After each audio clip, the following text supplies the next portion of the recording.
కేవలం 7,999 up to 10 kgs వరకు బరువు తగ్గి అధిక బరువు నుంచి వచ్చే ప్రధాన సమస్యలను దూరం చేసుకోండి.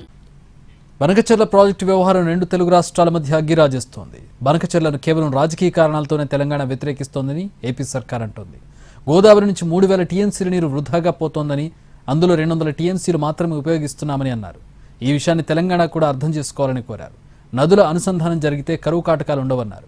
ఈ విషయంలో తెలంగాణ సహకరించాలని ఏపీ మంత్రి నిమ్మల రామానాయుడు అన్నారు. అయితే బనకచెర్లపై ఏ పోరాటానికైనా సిద్ధంగా ఉన్నామన్నారు తెలంగాణ భారీ నీటిపారుదల శాఖ మంత్రి ఉత్తమ్ కుమార్ రెడ్డి. తెలంగాణ హక్కులు కాపాడేందుకు ఎందాకైనా వెళ్తామన్నారు.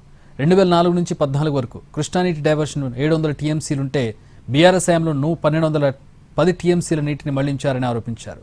రాష్ట్రం ఏర్పడిన తర్వాత కృష్ణా నదీ జలాల్లో తెలంగాణకు ఎక్కువ అన్యాయం జరిగిందన్నారు ఉత్తమ్. కాళేశ్వరంపై వృధాగా పెట్టిన నిధులను కృష్ణానదీ ప్రాజెక్టులపై ఖర్చు చేసుంటే 25 లక్షల పైచిలకు ఎకరాలకు సాగునీరు అందేదన్నారు.